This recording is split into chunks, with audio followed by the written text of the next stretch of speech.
So before we get started and hand it over to our wonderful panelists, I'm actually going to our wonderful superintendent, Christina Fernandez, is going to say a few words and then she'll hand it off to our presenters. Thank you. Good afternoon, everyone. Good afternoon, everyone. Okay, nice to hear. I've got to stay behind the speakers. I'll try to do my best. This is a really loud mic, my goodness. Anyways, everyone, it's beautiful to see you here today. Wonderful, in fact, because we are so lucky that you have the opportunity that we didn't have in the past. These are great opportunities. The importance of women in all fields of work, in the school systems, out in the workplaces, in every single type of workplace. And I'm going to tell you, coming from a school, like some of you from an all-girls school, and some of you coming from co-ed schools, the opportunities that are there are amazing. And so much different than they were when even I was growing up. And so I really appreciate the fact that we have you coming out to these events to see what's possible. Have you experience some of the wonderful things that women are doing in the world, and the importance that they play not only in our workplaces but also worldwide. When we work together, and when we learn from each other, and when we challenge ourselves, we actually do an amazing job. And I hope that each and every one of you today takes away an experience that you can put to use, that you can think about and consider, how will I incorporate this into my learning? It doesn't mean you have to go a certain route. There's so many different opportunities. It's really about making good choices. It's about sticking and trying things and giving it your best. And then it's about working with others, the cooperation, collaboration that actually gets the work done. So I want to thank you for being here today. You are an amazing number of women, or girls, no, women, or whatever. Anyways, you are here, you are important, you are powerful, you are able, and I hope that you take away from today that empowerment. So hoping that you have a wonderful rest of the afternoon and that you take back to your school something that you can put into place there and then beyond. Thank you so much.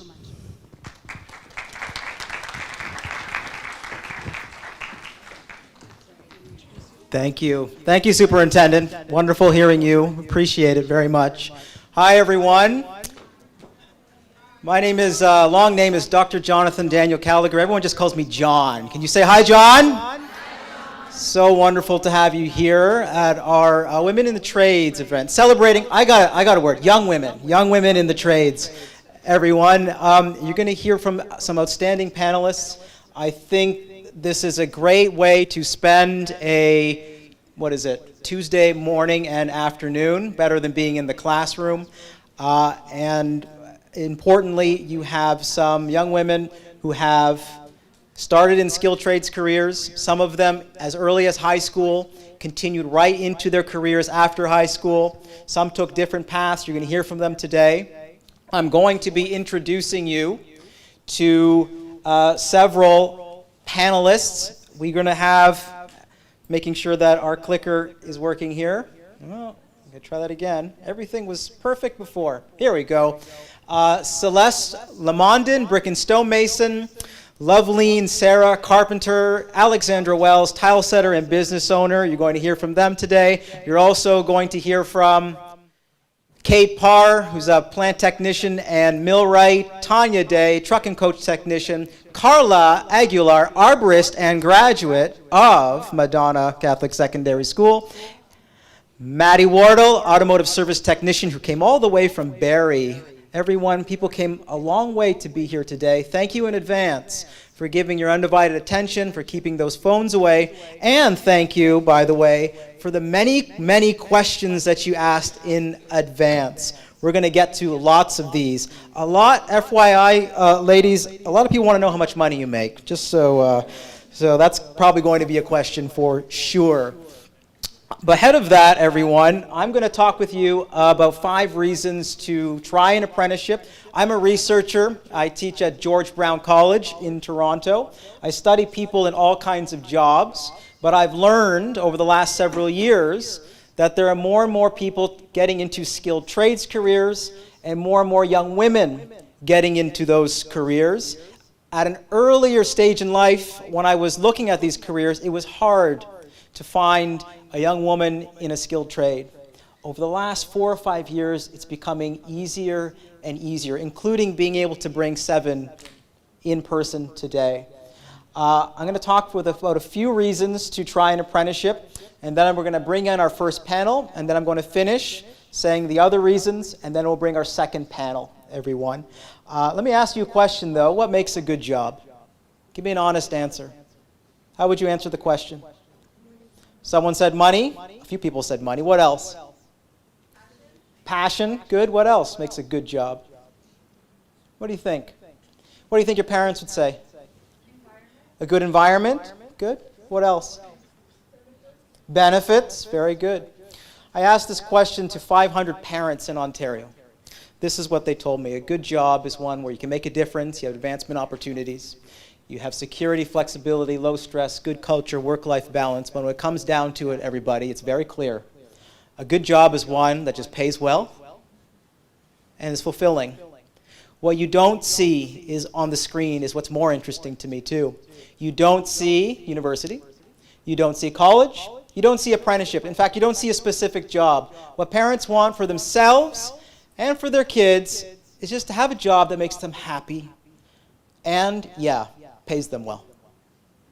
What's also really interesting is that skilled tradespeople I've discovered through my research happen to be among a group of workers in Canada that are very fulfilled in their careers and also happen to have very well-paying, in fact, in many cases, great-paying jobs. I've met many young women, okay, in their mid to late 20s, already earning more than $100,000 a year in skilled trades.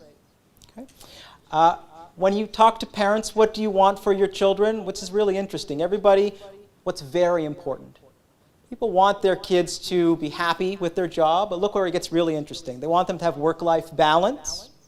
They want to have good health benefits, stay active and healthy, and have a job that is secure. Based on even the information you got this morning, you're probably noticing, well, skilled trades careers offers all of these things that parents have identified as important in a skilled trade. I think that's really interesting. Yet, however, most parents, what do you expect your child to do after high school? 47% say university, 23% say college, that's a total of 70%, and just 10% say apprenticeship. I think many people, including parents, don't know a lot about what apprenticeships are or don't know a lot about skilled trades. Can someone here name a skilled trade? You heard about some this morning and you saw some on the screen. Can you name any others that weren't mentioned? Go ahead. Heavy machinery operator, very in demand and very well paying skilled trade right now. Heavy equipment technician, operator and technician. Anybody else? Go ahead. A plumber, excellent, that's correct. Any others? Electrician, terrific, thank you. I've interviewed, as I mentioned, over the years, many young women now in skilled trades. Almost everyone you see on the screen are people that I've interviewed. You're going to meet Alexandra, she's here, she's a tile setter. Many skilled trades people make beautiful things, right? There are also cabinet makers, make beautiful cabinetry through hands-on work. Sous and pastry chef, that's a skilled trade. They can learn in high school through the OEAP program. There are young women in skilled trades who are fixing things, like welders, okay? There are restoration. This is Celeste. Celeste has more than almost 24,000 followers on Instagram. Brick Daddy TO, she's here today. She's a brick and stone mason apprentice. She's a very impressive young woman. She even has corporate sponsorship, too, for a clothing line. Skilled tradesperson, very inspiring to other young tradespeople across the country. Making people smile, people do that in skilled trades too. Think about that. Imagine going to work knowing you're making people's day. Hairstylists do that, people who make tasty treats like a pastry chef, People who get to build homes, that's Andrea. She's a general carpenter apprentice right now. She's going to be a full general carpenter by the time she's 22 years old. Started in high school. 4 years later, she's going to be set for life. And she likes working outdoors. And she's proud to be called a construction worker, a general carpenter. Trim carpenters, they put the fine finishing into homes when they're near completion. Insulation installers, that's Megan. Giving power to communities, we heard electricians. They're very impressive young people, especially because they want to get the power back on when it's off. Controlling water is done in the skilled trades. I'm really happy that we heard plumbing. Plumbing, by the way, can be all about installing new pipes, new plumbing fixtures. Plumbing is not just about unclogging, which is what we tend to associate with plumbing. Many different ways. Taking care of vehicles, electric vehicles, everybody. It's the younger generation that are going to learn how to fix a Tesla and a future vehicle. There is a big shortage in the future of specialists in truck and coach. That's the larger vehicles. The subway cars, for example. We have Tanya, who's from the TTC. She fixes the streetcars and subways. Automotive service technicians, that is Alexis. Alexis has recommended a friend of hers, who's Maddie, you're going to meet here today, who's an automotive service technician. Driving big vehicles, bulldozer operators, working in nature. Here's Carla, a graduate. As I mentioned, you saw her on stage here, hanging that branch. It's not a branch, it's a trunk, right? There's probably a better word for that. And you're going to hear from her as well, getting to work out in nature. And of course, horticultural technicians working with plants. That's Alyssa. She started in high school, started working at Niagara Falls Botanical Gardens. Okay? And of course, coordinating projects. We need project coordinators. We need people supervising. Loveleen, who's a carpenter, was a carpenter last year. I think currently is one, but also has a supervisory position too. You're going to meet Loveleen in person. This is Julia, a site supervisor. I love this image because she's telling the older gentleman what to do. Okay? All right, everybody. So you heard a few times the word apprenticeship. That's how it starts. You learn a skilled trade with support from a mentor. One thing I can tell you as a researcher is young people, both young men and young women, are craving mentorship. And they get it in skilled trades. Okay? They get someone to help them, to guide them. They also, if it's a registered apprenticeship, they get paid while going to class. Wouldn't that be nice? I've met young people who are 17 years old earning money while they're going to class and getting paid through their program. So I'm just going to touch on two quick reasons here to try an apprenticeship. I'm going to show you a few video clips, then we're going to bring in our first panel. One is to get work experience. Okay? There are many jobs that are available today for young people to get some experience. Serving coffee, serving food, folding clothes, sweeping floors. Good work experience, time management, responsibility, a little bit of teamwork. Unique, maybe not so unique. There are many ways to get more technical, advanced work experience. While in high school, you got a little taste of that while putting together your projects in the design challenge, right? So I want you to hear, hoping the audio comes through here, from 3 TTC apprentices talking about the benefits they get in terms of work experience. At my apprenticeship as an electrician, we test wire connections and voltages, troubleshoot electrical issues, and wire electronic components. I'm currently working in the wood mill, and a lot of what I'm doing right now is just observing different types of work, different machines, how they work, how to use them safely, and all aspects of carpentry. What I like most about my apprenticeship is the learning experience. I've learned a lot of things that I would otherwise never get the chance to learn in a classroom setting, and it's been a really unique experience. I really like that, learning something that's different from the traditional classroom setting. Another reason is that you have co-op teacher support. Some people, when they hear that you go through an apprenticeship while in high school, you might think you're going to be by yourself. It's not the case. You have support from your co-op teachers. And I want you to hear from some young women talking about the help that they get, the support that they get from their co-op teachers while they are spending some time outside of the normal classroom on their apprenticeships through the OYAP program. Here we go. I secured my co-op placement by talking to my co-op teacher, Mr. Polillo, and expressing I wanted to try a career in the trades. He brought me to the owner, Kyle, and he gave me an interview and then brought me onto Arc Electrical. Mr. Polillo supported me during my placement by checking on me, making sure that I was okay. He does visits with us just to make sure that we're safe and happy with our placements, and he made sure that this was the right choice for me. I secured my co-op by getting a summer placement job, and then I worked my way up so I was hired on, and my co-op teacher would always come in and check on us and make sure we were doing okay, and if we were ever having any doubts, she would always come and help us. I secured my co-op placement through my co-op teachers. They actually knew the owners of the company that I worked for. They also came and checked in on me on job sites, as well as answer any questions I needed answered. All right, everyone. So with that last clip in mind, I'm going to bring in now our first three panelists. Please join me in welcoming Celeste Lamondon, Loveline Sarah, and Alexandra Wells. Give them a round of applause. Test. Just do a test. So this mic is, we're not using this mic. So we're going to share that mic, okay? Testing 1, 2.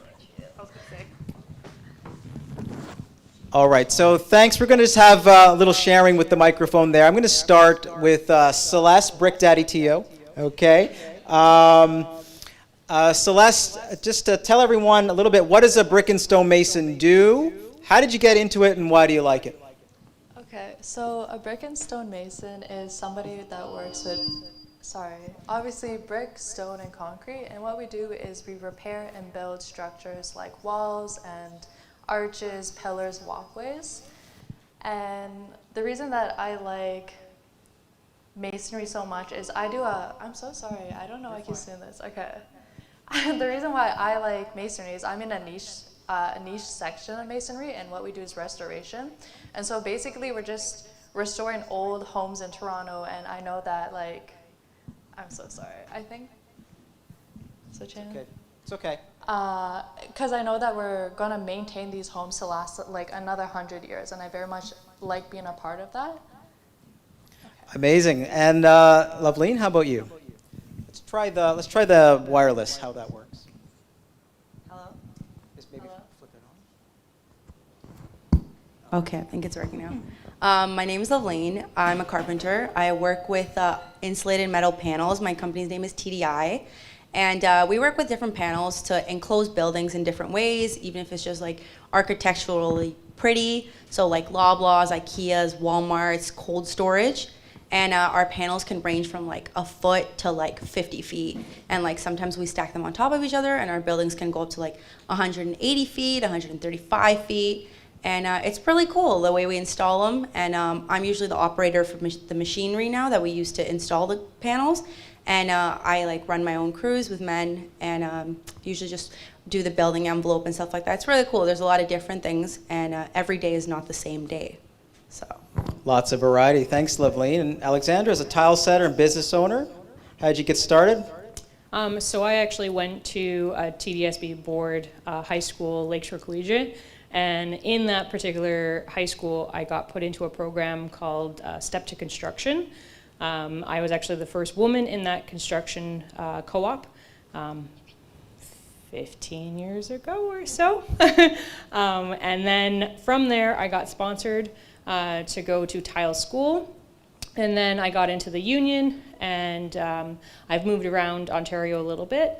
Once I got into Niagara, I became a couple of different management positions with different tiles stores. And then I opened up my own business and started working as a tile setter for myself. So, and now I've been here.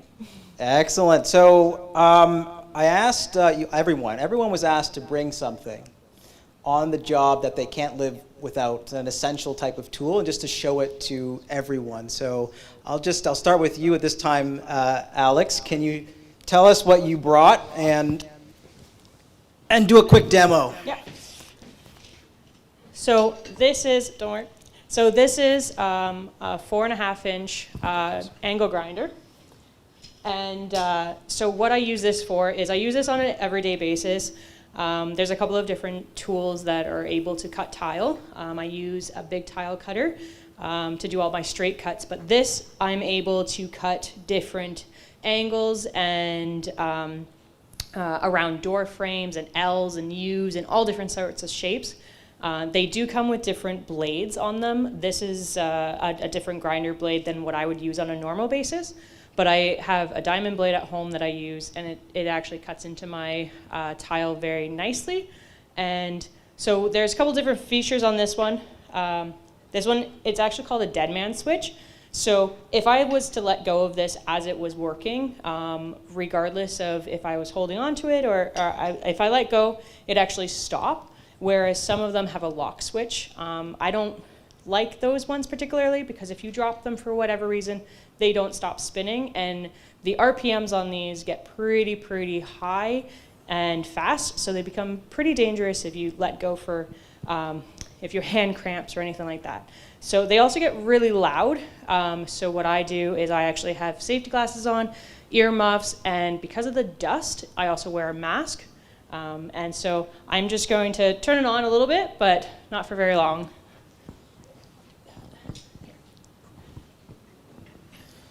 I'll stand back.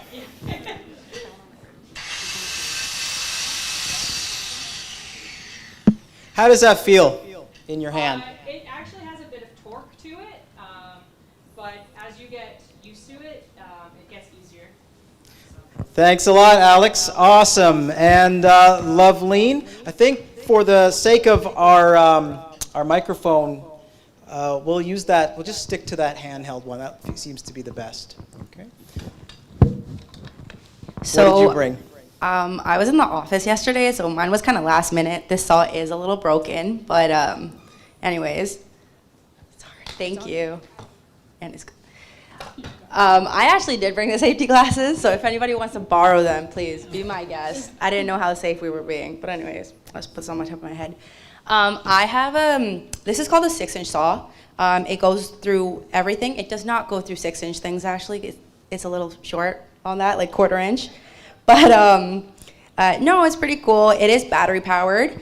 And we use this to cut our insulated panels. Our panels are metal on top. It's like a sandwich. There's metal on either side and there's foam on the inside. So it cuts through really well. And like she said, there's also a dead man switch on this. In construction, you'll find that a lot of your tools do have dead man switches on them, just in case you're not paying attention or you're distracted, you fall unconscious, just for a safety protocol. So you actually have to push it down before you start it. And it's really cool. So the blade, safety is really big in construction. So safety wise, we have a guard that covers our blade and stuff like that. And so if I just do that and then if I just lift the guard, you'll see the blade spin. And then you can change the depth of your cut on this and everything like that as well. And we actually cut a wide range of, like, our panels are different ranges of thickness, and we actually have ones that are 16 inches as well. So that saw from the ground is probably like this big. It's really heavy, so you gotta push that, God knows, 50 feet to cut a panel off. It's kind of hard. But same thing, you want earplugs, you want safety glasses, you want all of your PPE, because if you cut that without earplugs, you're probably gonna go deaf by the time you're 30. So just a little tip. Safety first. Thank you very much, Loveleen. Awesome. And Celeste, what do you have in that case? So in this case is an Arbitec. It's called a saw, but it's not the same idea as this saw. What happens is the blades are oscillating. Can I actually get you to hold that? I don't know if I need that. So we have this guy. It's shaped differently than this saw, and what happens is these blades oscillate, and so they go like this on top of bricks. So we cut bricks and mortar with it. And so bricks are made out of clay, so they're very soft, and you can cut carbide blades with these. So they just attach here. I'm not gonna run it because it's extremely loud, and like these guys, you gotta wear like all your safety PPE, you gotta wear glasses, you gotta wear headphones. But I think the reason why I brought this one is because in heritage masonry, we're doing a lot of like modifications to older homes. And so we have to like expand windows, doors, things like that, or take out just like 1 or 2 bricks. And so with a saw with a grinder like that, it creates a lot of dust, and that's one of the biggest hazards when it comes to masonry. So with this tool, these teeth are actually just kind of like gouging out a little bit of the material, and so it falls in bigger chunks, and so that way when you're breathing it in, it's not like tiny little particles that are getting stuck in your lungs. So this is like the healthier version of a grinder, and it just So basically, if we're only taking out a couple of bricks, and make sure that the bricks surrounding the area aren't being damaged as well, because that's the biggest thing in heritage restoration, is you're trying to maintain that building for as long as you can for like the next couple hundred years. So yeah, that's what I brought. Awesome. Can you hold that baby up there? It's kind of heavy too, so it's So- gotta be a little strong. Just a question. How does it feel to have that piece of equipment in your, does it feel, like, do you feel powerful? Was it intimidating at first? Actually, it was very scary, like learning how to use any tools, but again, it's as you're using it every single day, you're kind of getting used to like what happens with it, how long you have to hold it until you have to put it down. Like, you get to know the ins and the outs of the tool really well. Awesome. And many of you mentioned PPE, which just for everyone, that means personal protective equipment, right? PPE, very common term for skilled tradespeople. Loveleen, this is a picture of you as the only woman among many men, right? Yeah. There's a question here. In fact, several questions. What challenges do you have to face as a woman in the trades in a male-dominated field? Why don't you start us off with an answer? Well, I got into my job. I've actually been with this company for 5.5 years now, and I got with them when I was 18. So it's been, like I said, 5.5, right out of high school. And I honestly got really lucky. These guys have like so much respect for me. Not everyone gets lucky, but like they're like, you build a bond and a relationship with people. You'll find that in our jobs, you're with the people you work with more than you're with your family. But you guys are all going to realize that when you're a little bit older, so you don't get to see them as much. So like, depending on who you have, like, they become your family if the relationship's like that, you know what I mean? So they are so respectful. So I didn't have as many boundaries as other people did, but when you're on a job site with like 100 and 200 people, you definitely run into them where people lack their respect for you, you know what I mean? Like with old mentalities and stuff like that, like, oh, like a woman shouldn't be here or she doesn't know what she's doing. But with these guys, like, that's not even everyone, right? And I was the only woman in my company for a really long time. And a lot of these guys, actually all of them are older than me. I'm the youngest one. But it got to a time when I was running a crew. Like, they were under me, so I was in charge. And it's nice when other trades can go up to them and be like, oh, like, I need you to do this or need you this. And the guys will be like, you're going to have to go talk to my boss. Like, she's over there. You know what I mean? So that's really nice. Like, that's amazing. It's a great feeling when you're just like so small and like, I'm not saying everyone's small, but you feel bigger than you actually are. And when you have people supporting you, that's like the best thing ever. And remind everyone how old you are. I am 23. 23 years old, and you're already supervising. Incredible, right? I think that's worthy of a round of applause. Right on, right on.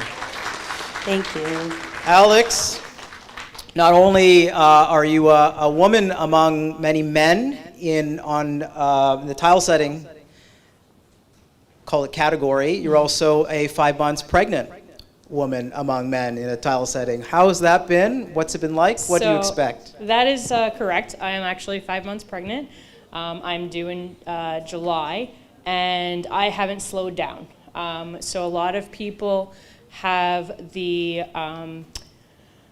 some of the information incorrect when it comes to what women can do when they are pregnant, how it affects them in their careers, and how you have different people babying you and all of that sort of stuff. So yes, there are certain things that you have to listen to your body about.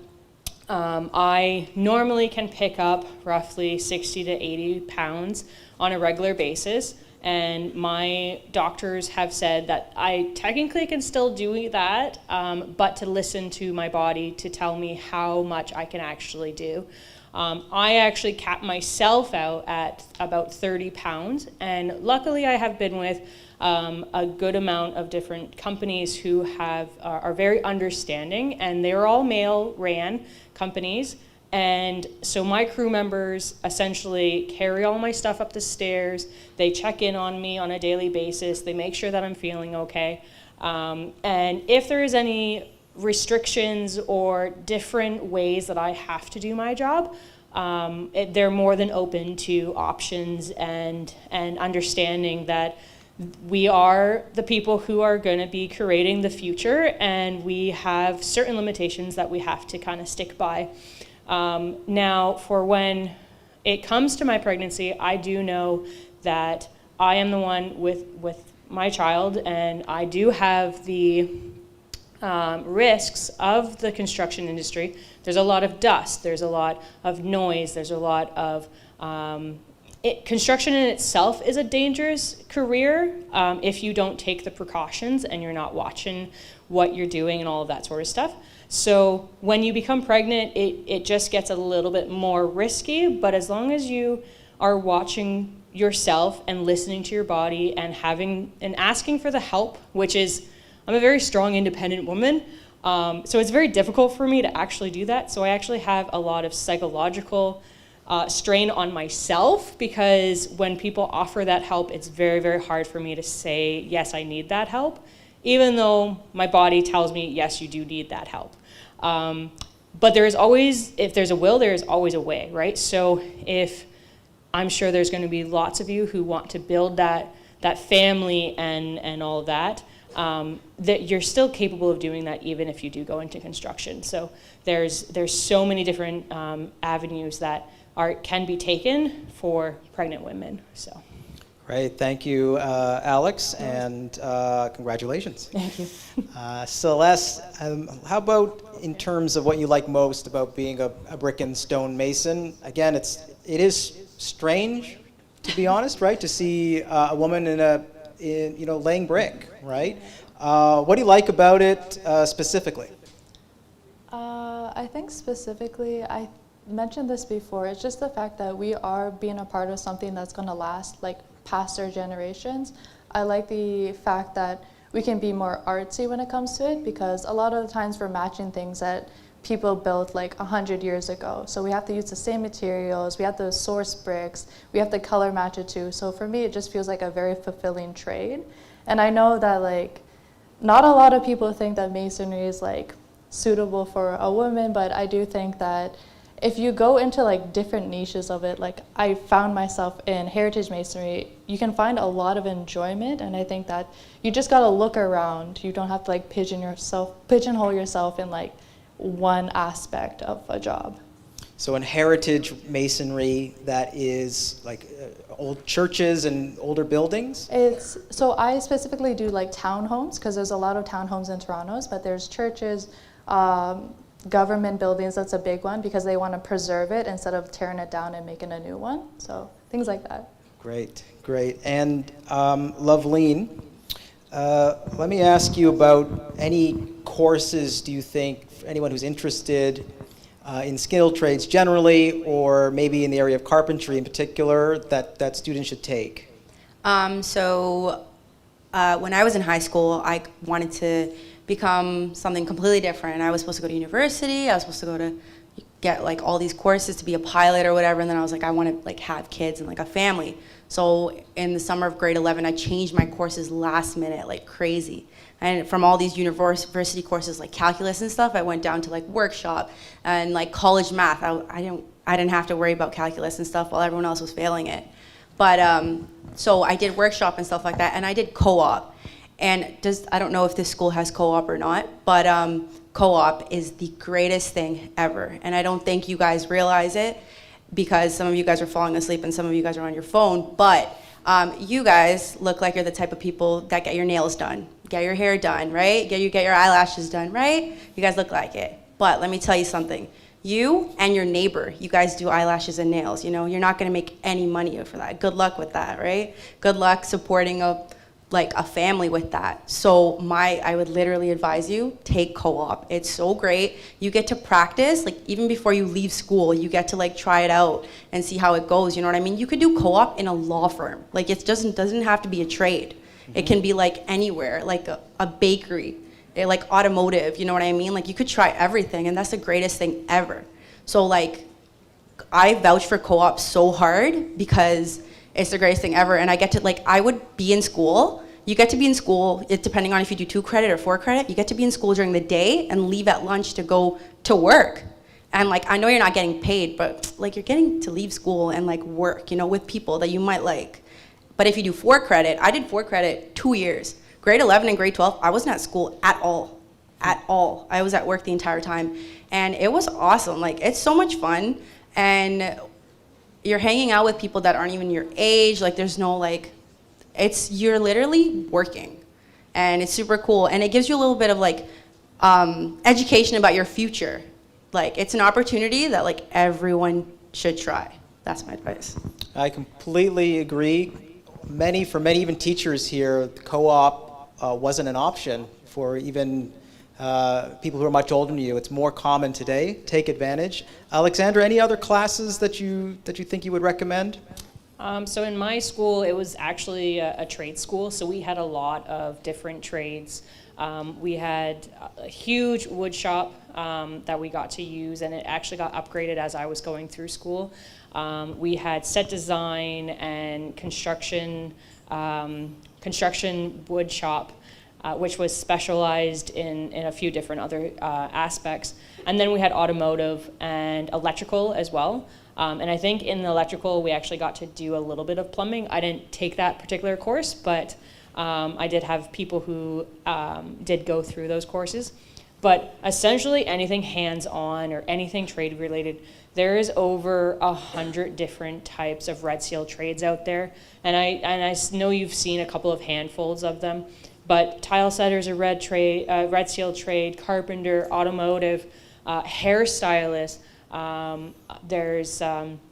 There's pastry chef and chef, and so like home ec, right? So there's so many different courses out there that are great to get into the trades. And then there's also the other side of it, right? So those are all really, really hands-on. But then you also have to look at the academic part of it. So there's business courses that you can take, right? Like I would love to go back and take a business course, because as a business owner, there's so much you learn. And I've owned my business for about 2 years now, and I'm still learning, and I'm kind of playing catch up, right? So there's a lot of things that I've made mistakes on, where if I had that knowledge in high school or college or university, even a business course, it would be very helpful now that I run my own business. So there is lots of different things. If you're in the office of a construction company, it's a lot different than having the hands-on. So there's a lot of different courses to be able to get you through different pathways. So. Excellent advice. Thanks, Alex. Just a few more questions for this panel. Celeste, let's go to you. What are some myths that you'd like to correct about skilled trades? I think one of the biggest myths is you got to be very strong to do it. Like going in, I felt very small and weak compared to the male counterparts, and a lot of the times they made it even bigger. Like they'd make fun of me that I can only carry like 6 bricks. And to me, I think you have to find a workplace that you feel comfortable and that accepts you as you are, because the company I'm with now is very, like, they're open, they're sweet, they're younger guys, and it's not something where I'm diminished for the fact that I'm a woman. It's I can do the same thing they can do, just in a different way. So it's not like you have to have like humongous muscles to do this. Yes, it kind of helps. Like I started going to the gym, now I'm strong, but like that's one of the biggest myths, is like you have to be this big macho guy to do the job, but you do not. Like you can go in looking like a little guy, that's it. And same question to you, Loveleen. Myths. I think a lot of people, there's a myth that like, oh, if you're stupid or if you're not smart at all, you are gonna go into the trades. Or if you have like no future or whatever like that, you actually have to be smart to go into the trades.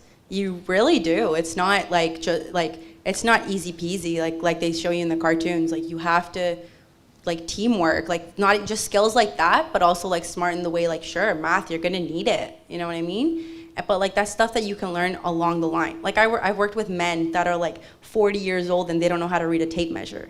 Like it's crazy. Like they don't know what a quarter of an inch is. You know what I mean? It's like, come on. But just skills, like communication, like even like sitting up here and talking, like I guarantee you there's people that aren't able to do that. But working in the trades, like your communication skills, like they develop so well.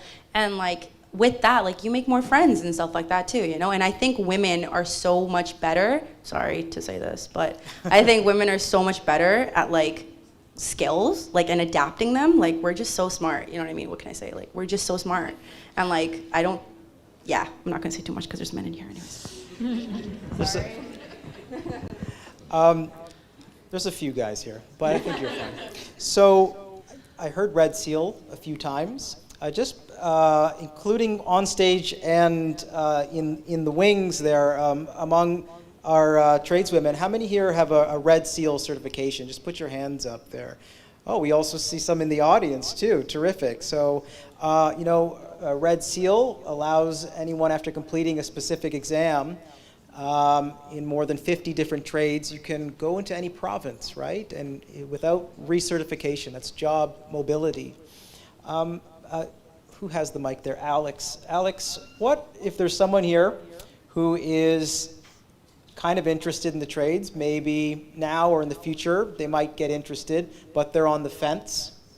What would be your advice for them? They're unsure. So if you're passionate about it, like jump in, right? If you go down college and university and you have this beautiful $100,000 piece of paper in a frame on your wall and it's not making you happy while you smile at it, go into a trade. Go into the thing that you really feel passionate about. I'm sure you can hear it in all of our voices as we're speaking about our trades, how much passion and how much love and fulfillment it actually gives us. Like when I go into a homeowner's house and I'm able to take their ideas from their brain and use my fingertips to be able to create that and make it a reality, it just lights me up, right? And I am sure every single one of us on our panels have that same fulfillment and love for our trade. And so regardless of what the trade is or your career is, if you're not happy in something, if it's causing you stress, if it's causing you lack of sleep, if it's causing you so many things, right? Like stress is so bad for your body, and it actually manifests in so many different ways. And actually like heart attacks and cancer and all of that sort of stuff, huge amounts of stress can cause those things after a long time. And so happiness actually combats that, right? So whenever you are fulfilled and you're happy in something, you're more likely to want to do it, right? I'm sure there's tons of people who come to school and they're like, oh, I can't wait to see my friends, and I can't wait to get out of the house, and I can't wait to do this, that, and the other thing. And you're happy to actually go to school. And I'm sure there's other ones who are like, oh, it's another school day, right? But when you start getting out into your career and becoming an adult, you actually are able to make those choices yourself, right? And when you actually grow into your career and you get those reputations, you are actually, like with me, I can create my whole schedule, right? So I wake up every morning. I wake up at 7 o'clock every morning. I don't go to work until about 9, 10 o'clock. Some days, if I have to come here, I take the day off, right? I have such control over my life and my schedule. If I don't like how a client talks to me, I don't have to take on that client. There's so much to it that, and then the thing is that if you're not happy in something, definitely change it, right? Like, and there's tons of years ahead of you. Your life can change in so many different directions. When I went through my co-op, I wanted to be a carpenter. I went through co-op, absolutely despised what carpentry was at that point in time, and I became a tile setter, right? Like, I found it very boring. But people who work in carpentry, It's not boring, okay? right? But she has a completely different field. I was in trim carpentry, right? Cabinet making would have been completely different because it's an artistic way for me. But trim carpentry, I thought it was boring. I didn't want to do it. But tiles, it's an art form for me, right? So I'm so passionate about it. And but that's the thing. If you're not passionate about something, like, figure out what your passion is. Figure out what makes you happy. And it doesn't matter if you've already spent $100,000 on a little piece of paper in a frame. If that's not what makes you happy, find something else that does, right? And I'm telling you, your apprenticeship and your career in trades can definitely pay for that $100,000 piece of paper. Because I know as a business owner, my company last year made over $100,000, right? And that wasn't me working hard. That was me working an 8-hour day every day. And I still got my weekends and holidays, so. That terrific answer. I think you made everyone jealous by saying you get to sleep in until 9:30. Yeah. All right, thank you, Alex. Celeste, just how about you, your final advice for anyone who is kind of thinking about it in the future but unsure right now? I think if you're even thinking about it, you have time right now to just try it out. Like, honestly, you don't have to set your life up right now. Like, just do a co-op. There's Chisholm as well. I don't know if you guys have it, but like, you're so young, and like, I've changed careers like 4 times, and now I'm a Mason, and I've only been a Mason for like 5-6 years. And to me, it's like, I don't even have to stay a Mason. So what I'm saying is, like, if you're thinking about it, just try it. You might very much enjoy it. And if you don't, just go do something else. Like, you're not committed to it. Yeah. That's great advice. Try out a skilled trade, right? Yeah. Lovely, I'm giving the last word to you for this panel. I'm also just going to throw a question in because it came up a few times. Can you say also a little bit about earning potential, money that can be made? Speaking again as someone who's only 23. So I started when I was 18, which was 2 months after I left high school with the company that I am now. And I'm so glad you asked me that because I was hoping I could ask that. But so I'm going to speak from my behalf, which is carpentry, but I know that all these other women will agree with me. I was 18, and when I was 19, there was another person, right? I'm just going to give you a rough ball because I know we shouldn't talk about money too much. But imagine being 19 and earning $60,000. No debt, okay? So like you said, $100,000 piece of paper. That piece of paper, I'm gonna be honest with you, a lot of people have that piece of paper now. A lot of people are for their parents, for themselves, because they think they want it. They're going to university, they're going to college, they're racking up OSAP like crazy. $100,000 of debt, that's possible very easily. And good luck paying it off. You're gonna spend the next, 25 years paying that off? When you could try a trade, and you're making 60, 70 in your first year. You know what I mean? That's a lot, and you're still earning. You're still learning. That's what I meant. You're still learning how to do stuff. You could be doing hair, you could be doing tile, masonry, automotive technician, millwright, and you're making a lot of money. You could rack it up. I'm just saying that right now. Like imagine, you guys want to go on vacations? You want to like have kids? You want to get your nails done a little bit more? Like, I'm talking like this because I'm 23, I have cousins, I have friends, you know what I mean? I'm from Brampton. So like I know it. Like, I'm telling you guys, like, I know it's not all about money. It's about happiness as well. I'm so happy. I don't get to sit in an office all day. I'm so glad I get to go out. I'm like working with people, and we're talking about his girlfriend or the vacation he's going on, and then next thing you know, it's lunchtime. You know what I mean? Next thing you know, it's time to go home. So you're just hanging out. It's so much fun. And I make money as I do that. Like, we're sitting there gossiping, and I'm like, well, you're making money by the hour. Am I wrong? No. It's awesome. And like, potential for money, sure, your parents might not be happy when you first get into it. Once they see how the money starts rolling in, then no one says anything. I'm just saying. I'm a voucher for this, not because of the money, for happiness, because I am very happy with my life. And then the money's just a pro. It's just a little bit in your pocket, you know what I mean? You got money to invest. You want to buy a house? Okay, you can buy a house. Have you seen house prices recently? They're crazy. Just saying. Celeste really wants to go ahead? Yeah, Just I a quick want one. to add, when it comes to money, so I work at a company, but I also do side jobs for masonry, and I just want to say, you can make such good money on side jobs. Like, for one weekend, let's say 16 hours of work, that's 2 days, you can make $3 to $7 grand. Like, I've paid for vacations just by doing a side job. This is not my actual work. I don't like doing side jobs because they're stressful, but like, just keep that in mind. That's a great way to end it. And by the way, I don't think you need to apologize for talking about it. It was a very common question among those that came in. Everybody, please put your hands together for Celeste, Loveleen, and Alexandra. Thank you very much.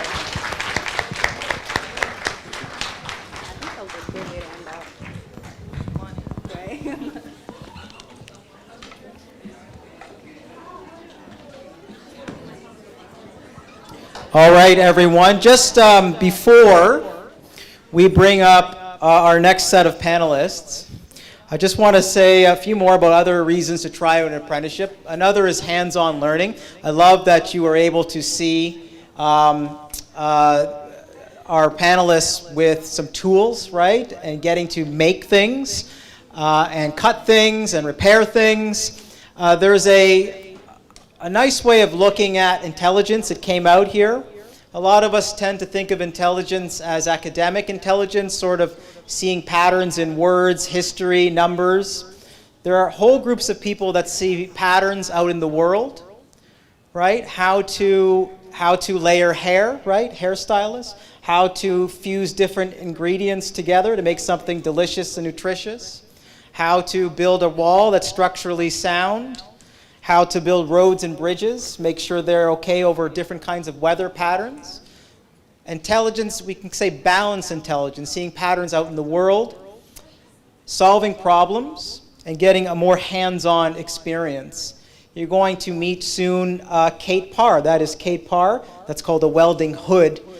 Kate is someone who's a millwright but also has a welding background. What can you do with the ability to bend metal? Well, you can make some pretty beautiful things, right? As you can see here, all of these things were made by Kate. Very beautiful. I'm going to let you hear from a few more apprentices, just talking about the benefits that they get of having hands-on learning. The thing I like most about being an apprentice is you get to do both. You not only get to stand back and watch the mechanics, but you also get to be with them. You get to stand beside the mechanic and learn how they're doing it. You get to learn information that isn't in your textbook.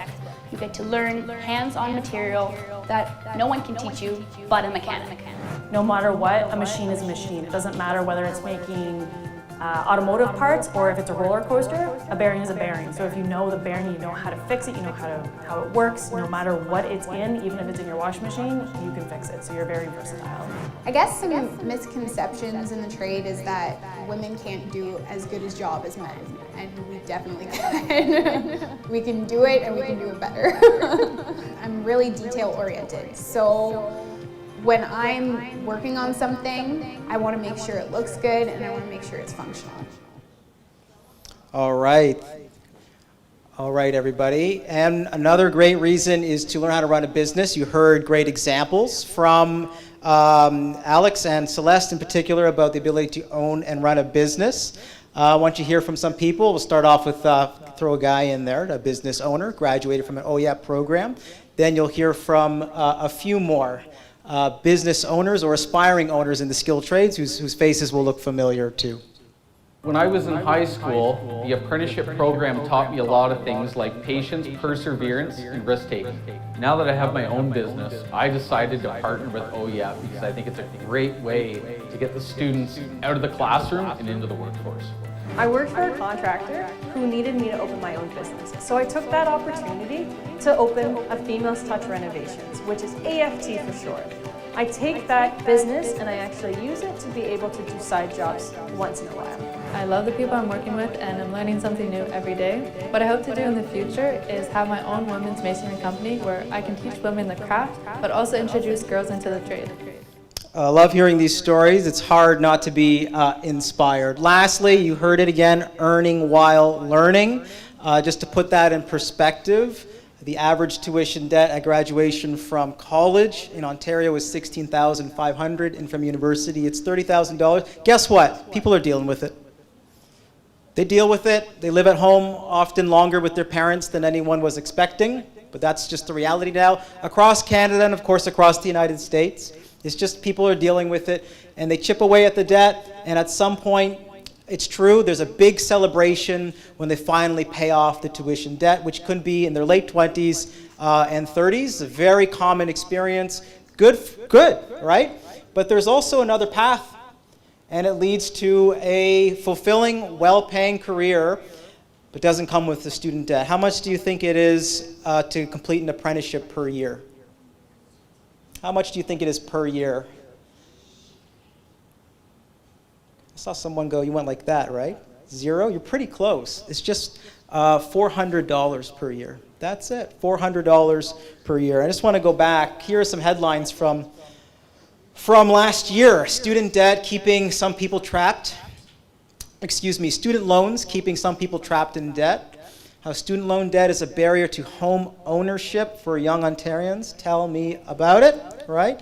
And nearly half of all insolvency. Insolvency means you can't pay your bills on time.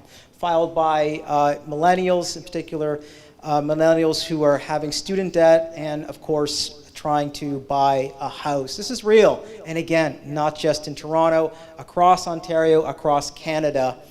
And those who don't have student debt aren't part of these headlines, right? And I think it's something worth putting on the table. So going back to what parents, say is a good job, right? A good pay, fulfilling.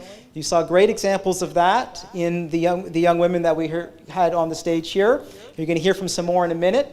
But just to wrap up, those 5 reasons to try an apprenticeship. Again, get work experience, okay? Have co-op teachers support. Get hands-on learning. Learn how to run a business and make good money along the way. And of course, earn while learning, which many people I know would love to say. And there are many, even some educators here, in my life too. I know you kind of look back and you cross the stage when you graduate, but no one hands you a check, right? In skilled trades, that's often the case when you complete your apprenticeships and you're earning money along the way. And here we are. Now it's my turn to bring up our second set of panelists. Please join me, everybody, in giving a warm welcome to Kate Parr, plant technician in Millwright, Tanya Day, truck and coach technician, Madonna secondary-owned Carla Aguilar, arborist, and Maddie Wardle, automotive service technician. All right, I am going to start with Kate, who has the mic in her hand. So Kate, let everyone know, this is a common, it's not a common job that people hear. Millwright. What does that mean? What do you do, and how did you get into your career as a millwright? So millwright is another name for an industrial mechanic. When you think of, I use this example, when you think of the word playwright, somebody who writes plays, they create plays, right, on stage. A millwright is a wright for the mills. So I work currently at a power plant, but as a millwright, I used to work as a contractor. I did my apprenticeship for a contracting company. So millwrights work in food plants. I was working in, say, pulp and paper plants, materials, making different like fabrics and fibers, and then power plants, steel plants. Millwrights work anywhere where there's industrial equipment and it needs repairing. So I got into this field through doing a co-op and then also doing specialist high skills major in manufacturing in high school and then taking machine shop classes. So I did take automotive service tech classes in high school, like auto shop classes. I took carpentry, I took cabinet making. I loved it all, but I really loved working with metal. And I decided on millwright because I enjoyed welding, machining, and fixing, and millwright combines all of those skills. So working as a millwright, I get to do plumbing, I get to do electrical, and then machining, welding, and when things break, we have all the tools in the toolbox to be able to fix them. Awesome. Thanks a lot, Kate. And way to go again on those beautiful flower sculptures that you made. Tanya Day, TTC, truck and coach technician. What does that mean, and how did you get started? So as a truck and coach technician, I am licensed to repair and to maintain coach buses, so the TTC buses, as well as any of the trucks that are needed, salt trucks and such that we use at the TTC. I got involved. First, I did a university degree, and I wasn't making much money off of that, lots of student debt. Decided to go into the trades. So at that time, I went to a trade school. It was pretty fast, too, very, very affordable for about a couple months, which included a 1-month co-op program where I got to get into a dealership. From there, I was recommended for a position, completed the apprenticeship program, and wrote and got my license. Then decided to do it all over again with the TTC as another apprenticeship program, and that's how I'm now an automotive and a coach technician. I love doing what I do. Best part of the day is just making the repairs, finding it, problem solving, finding the issues, getting it done well, knowing if anyone comes back and sees a section that I've repaired, they're gonna know it was done well, it looks immaculate, and that I make a difference in what I do each day. Getting everyone like you to school and people to work every day. Safely. Awesome. Thank you. Sounds very fulfilling. Thanks, Tanya. And Carla, tell us, I know your path didn't start with being an arborist. Tell us what that means. First of all, what is an arborist, and what was your path like after graduating from this high school? Okay, so what is an arborist? So a lot of people would define that as being tree doctors. So what I do in a day-to-day basis would be either going to a job site, either that being residential, commercial, checking out the trees, and it's almost like a puzzle when it comes to even being in the tree and even trying to get your rope into the tree. Two totally separate puzzles. And basically we do a lot of limb particular pruning, fine pruning, removals, which could be fun and also very sketchy, planting, so we're not just removing trees either. We're also removing hazards, so anything that's over a house, anything that's dead or compromised, broken, anything that could be a danger to a homeowner, to people walking by on the sidewalk. We would eliminate those hazards and make the area safe again for pedestrians, the homeowners. Yeah, my whole going into arboriculture, it was not traditional. I did the OYAP program in Madonna, so I did it for child and youth work. Graduated, continued doing child and youth work, got a diploma for addictions counseling, and actually did a program here in Madonna also with newcomers, but it was not for me. Once I left that, I went into the hospitality sector, went into cooking. Cooking was fun, it was very high paced, it was very go, go, go, go, but my biggest thing was I would wake up before the sunrise and I would go to bed and go home when the sun was down, so I saw no sunlight. And then by sheer fluke, it was almost like Facebook was reading my mind that I wanted to do something outside, and it was like, try this training program. So I started volunteering, doing tree tours, tree planting, tree guides, and then I met an arborist who was doing the same volunteering. And then she was just like, hey, I climb trees for a living. And I'm like, wow, you climb trees for a living and you get paid? Tell me where to sign up. So I ended up doing this training program, and it was pretty scary, I'm not gonna lie. For 11 years, I did hospitality. And then I was told, erase everything you know, learn a new skill, learn new things, and you're gonna get a job by the time you're done training. And I'm like, am I gonna be okay? Am I gonna be good? Are they gonna even like me? Am I even gonna like the job? But ever since I started, I fell in love with it completely, and never would I ever change it for nothing, basically. Awesome. I love that story. Thank you so much, Carla. And automotive service technician Maddie. What is this automotive service technician? How did you get started? So an automotive service technician is a technician who repairs like light duty vehicles. So basically most of the cars that you would see like for personal use, like cars, small trucks, stuff like that. And you're responsible for the maintenance and the repair of those vehicles. Sometimes an automotive service technician can be like brand specific. Myself, I personally have worked for Nissan my entire apprenticeship, and I actually just became a Nissan Master Tech like a couple weeks ago, so that was pretty cool. Congratulations. Thank you. I started in it after I went to university, actually. I was kind of similar to you. I thought that leaving high school, that was kind of like what most people did, was go to college or university. So I got a business degree, and I found that the most exciting part of my time at school was when I would repair my friends' cars. So I thought maybe I should kind of follow that passion, and I tried to get involved in the trade, and I ended up earning myself an apprenticeship, and I never looked back. I loved it from the moment that I started, and I still love it now. And Maddie, are you seeing the trend toward EVs, electric vehicles, in your sector?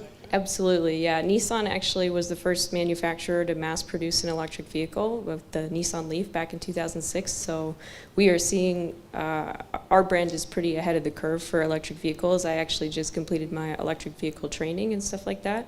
So it's difficult because a lot of the older technicians, they're not interested in learning the new technology, and they're almost afraid of it a little bit. So we need people to come in with that new mindset that are willing to learn the new vehicles and to become experts with it. Great, great. And since you have the mic, let's start with you, Maddie. Let's show and explain some tools. What did you bring?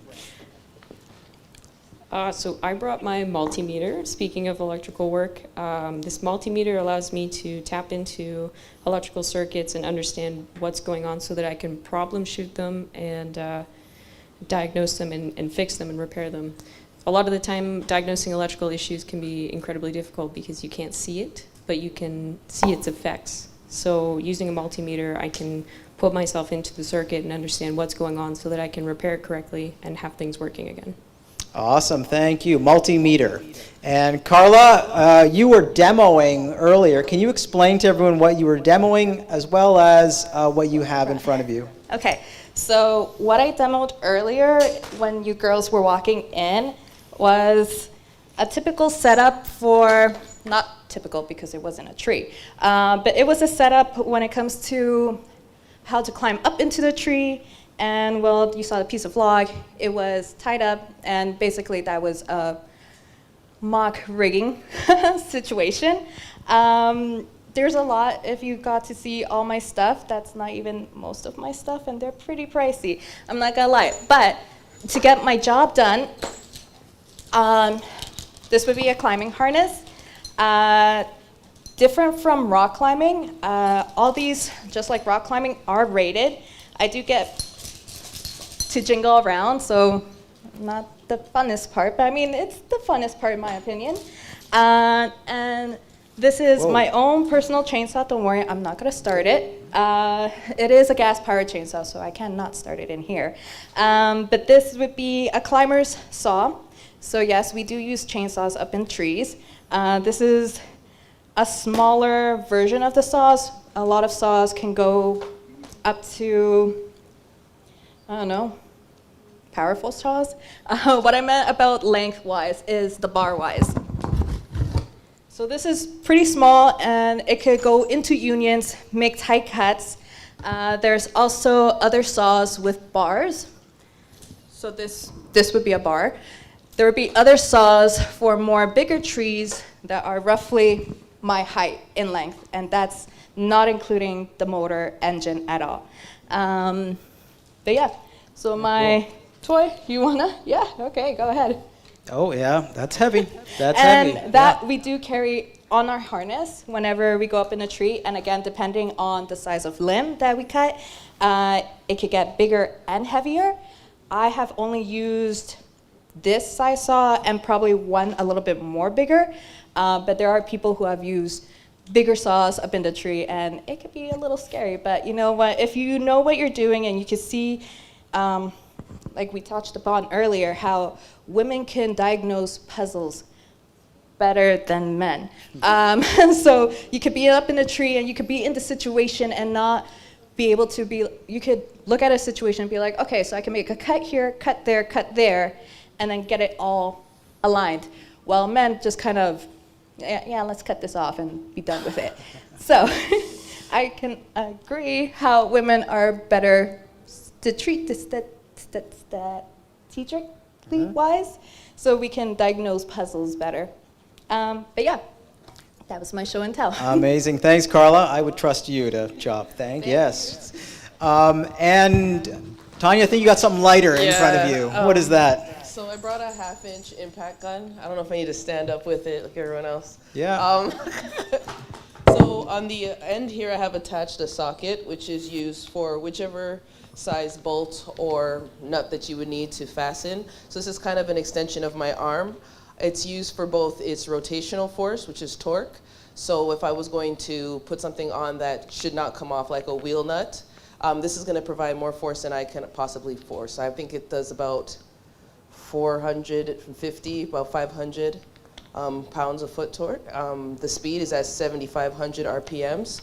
So also to take things off fast and quicker and put them on, make sure they stay on. Lost my train of thought there, but just to make the job easier, to save on my physical body as well. I use this all the time. This is something that you kind of need to do, especially as coach tech. We're dealing with a lot of more heavier equipment, larger components, so you do need something with more speed to get the job done timely, but also with more strength to make sure that these things stay together, again, for the safety of the passengers. Working in the TTC on coach buses, our cargo are actually people, it's not things. So it's very important when I do my inspections and repairs that everything is done to the best of my ability. And just to speak more, that women do pay a lot more attention to details. Absolutely, sometimes I do jobs and I'm like, let me do this again. Where I know some of my counterparts, it's good enough, but no, I gotta make sure I do things prestigiously, and I know whenever another woman comes in the garage, because they're more and more coming, and I'm happy to see we do our jobs to the best, and I'm really proud of where the career is going. Awesome, Tanya. Thank you. That was called an impact gun? Impact gun. Thank you. And millwright Kate, plant technician Kate, what do you have there? I brought my welding helmet today. Oh, yeah. It's relatively new. It's not worn in like the one in the video covered in stickers. That was my contracting helmet, so if somebody stole it from me, then whatever, I'd just buy another one. But this is my nice welding helmet. It kind of looks like a stormtrooper helmet. I get that a lot. It's technically a piece of PPE. I'm not going to play it off as though it's a tool. I do use all different types of industrial tools, a lot of wrenches. I use a lot of impact guns as well. But I thought that this was a cool demonstration. I'll go ahead and put it on.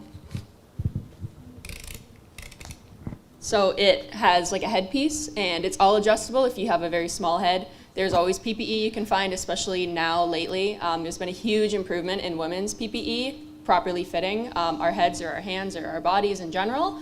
So it has a headpiece, it tightens at the back, and then when I weld, I drop it down over my head like that, and it has an auto darkening feature. So I can actually see all of you right now through the lens.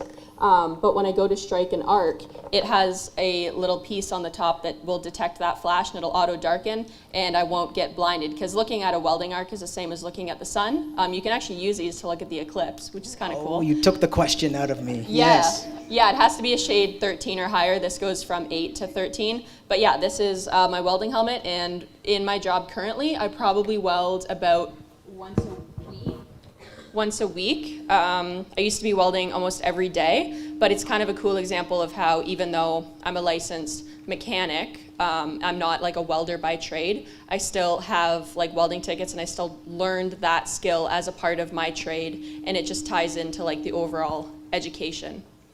I might move that mic. I think it's the feedback. It might be from that metal, yeah. I see. Thanks, Kate. So at least one person we know is going to be wearing a welding hood on April 8th, looking up at the eclipse. Tanya, question came here several times. How much money do you make? That's how it's written. That's how it's written. But can you say a little bit about earning potential? Oh, I make over $100,000 a year. I wish I had gone right out of high school into the trades, honestly, because I did enjoy going to university and everything I learned, but I came out with a huge amount of debt. And the entry-level positions is how they're usually advertised to us. Don't pay enough, substantially enough for you to break down your debt, as well as trying to sustain a lifestyle that you thought you would automatically have by going to university. With the apprenticeship program, you're also working and learning at the same time, and you're getting paid significantly more than anything that your friends that you went to school with are making. On top of that, it's been a while that I've been out, but there was also, you'd get paid certain grants, so $1,000 a year while you were doing your trades, because they know there's a demand. And then being a woman in the trades, it had been bumped up to $2,000, or I can't remember if it was $3,000 a year. Yeah, per level. So they're actually paying you to go to school. So even that $400, which is like what everyone's out here in Jordans, you're not even paying that, because they're paying you to go to school. And so by the time you come out, you're making at least $30 an hour, if not more, up to maybe $50 an hour. And money is not an issue. And if I had known that, there wouldn't have been the debt or the roadblock to me getting my financial dreams. Because right now, again, owning a home, just traveling frequently is something I can do a lot more now than I could have done when I first came out of university. So it's also limitless. I want to just add too that, yeah, I'm a coach technician. That's a trade I have. And I have a lot of different tickets underneath me. We do plumbing, hydraulics, arc welding. But on top of that, there's so many other levels within it. That's just to get in. I can go into being a foreperson and supervise a team. I can go into management, run a whole shop, a whole garage. I can keep going up further, especially in the company. So it's just a way to get in, and you'll be making money, and lots of it. Lots. Thanks. Very inspiring. I'll just, back to Kate, you travel. Mm-hmm. Kate, you just came back from Scotland, Yellowknife, Iceland. Are you going for free on air miles or something? Or are you paying for this out of your own pocket? How can you afford to travel so much around the world at a young age? I am paying for it completely myself. To talk about like the I guess, career aspect of working in the trades as well as like the home life. I was able to move away from home when I was 18 working in the trade because I started when I was 18 and I realized things were a bit more affordable back then, but I've never gone back home. I've always lived on my own and afforded my own lifestyle. So with the job I have now, I get 11 weeks off paid a year. So I don't even have to put in like a leave to go on these vacations. I just have the time off anyway, and I choose to travel with it.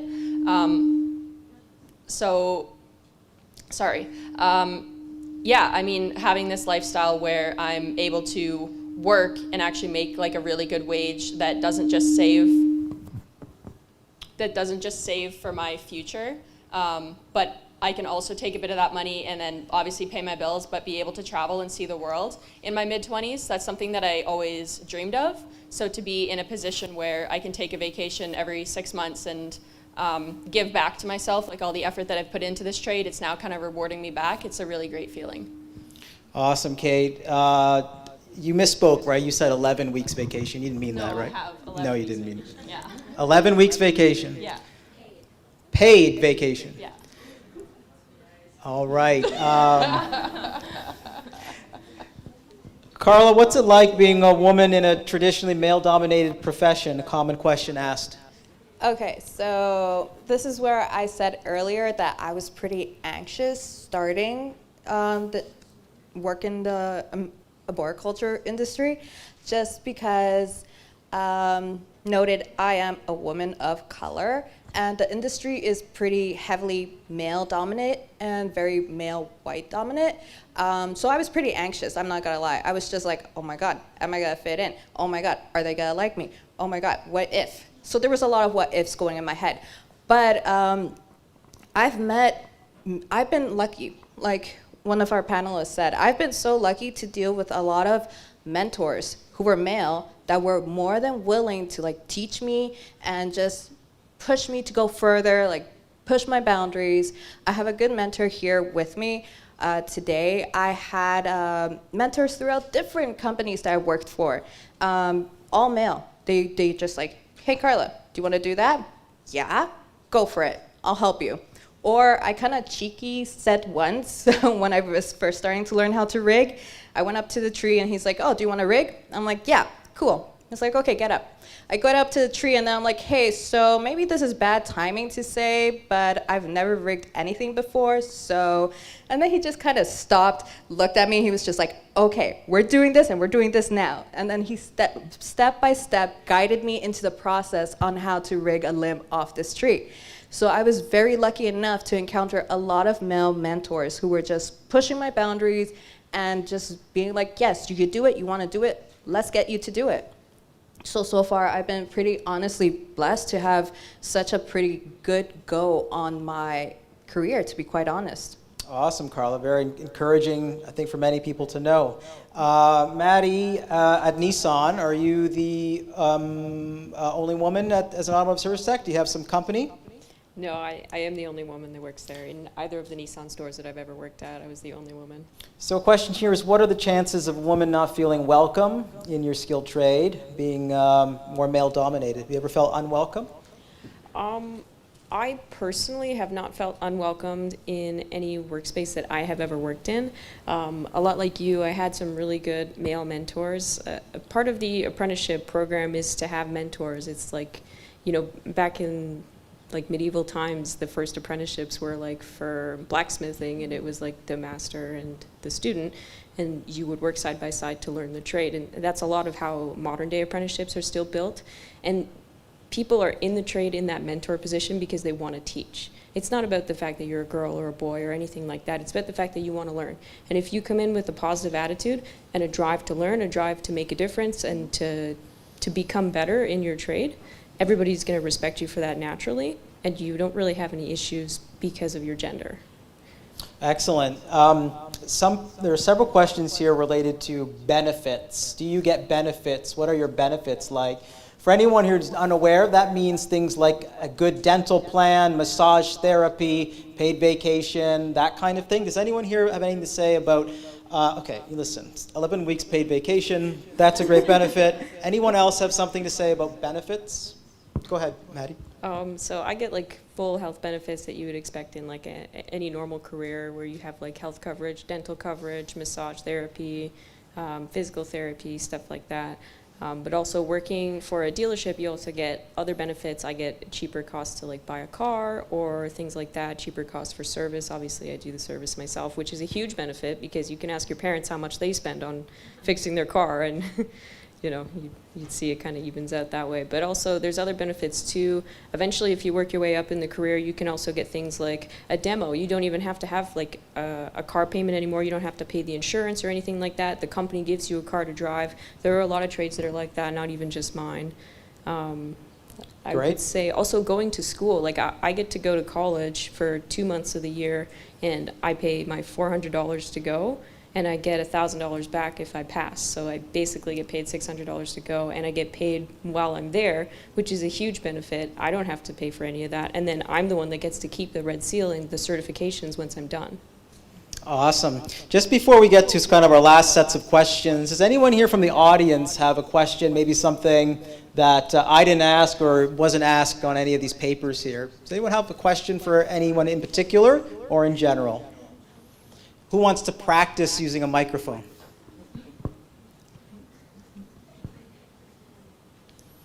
All right, Loveleen. How much was the welding hood or welding mask? I don't know if the mic is going to add, I don't know if the mic adds any value. So I'm not going to lie. It was a gift from an ex-boyfriend. Bless him. He was a welder as well, and he knew that I wanted like a top quality piece of PPE. So bless him, love him still. He's a good guy. Thank you for the welding helmet, but it would be about $600. But most of the tools, we've talked a lot about grants here.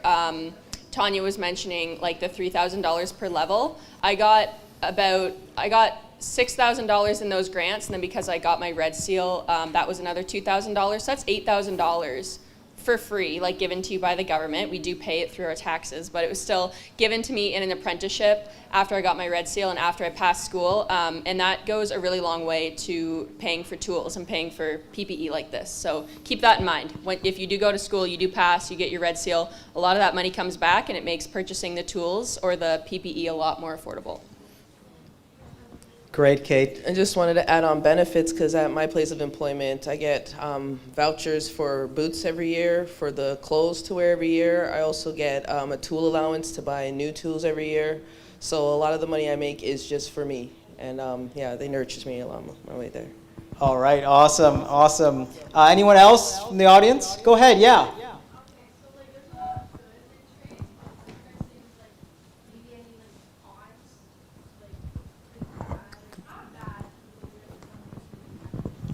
Any cons? We said a lot of good things. How about some?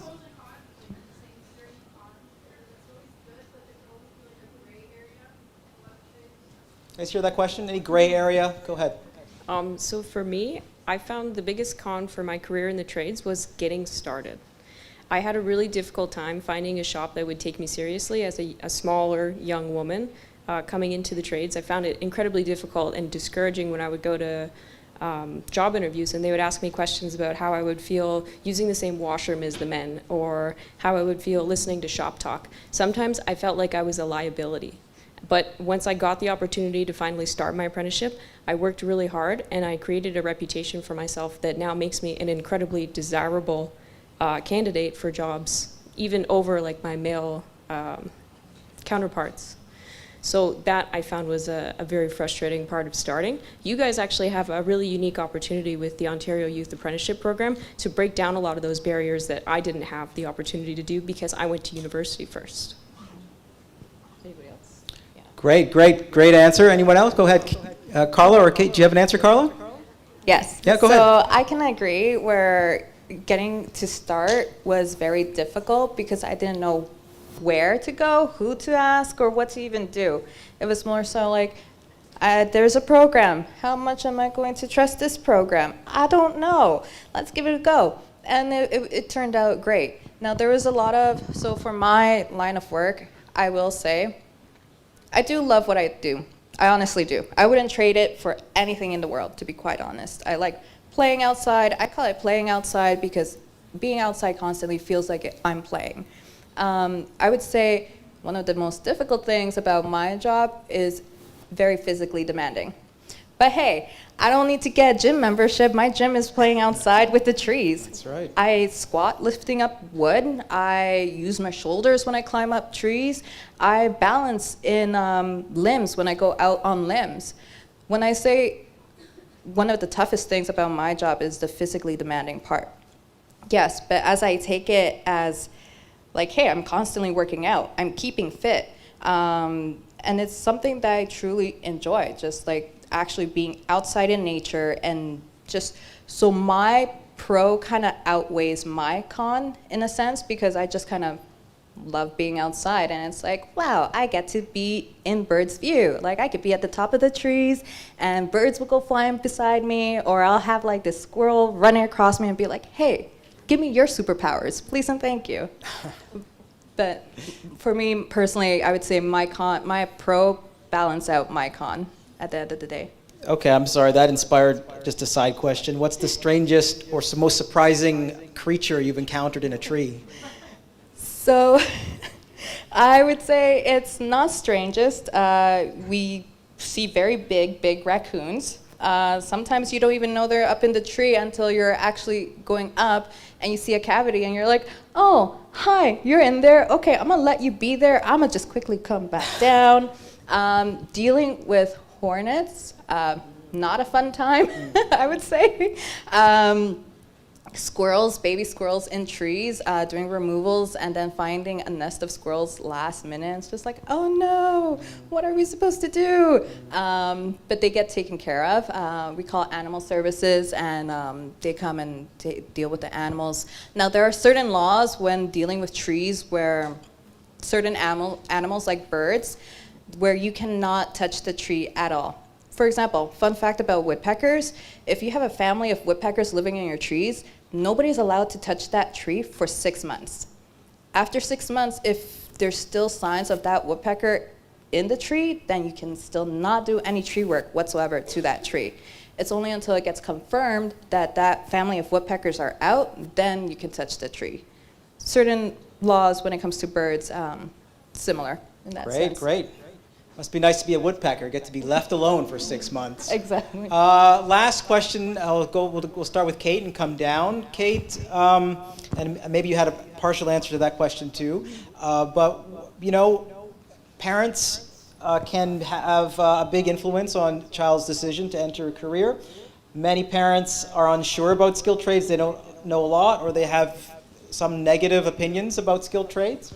What would be your advice for anyone here who's interested maybe, but their parents aren't supportive?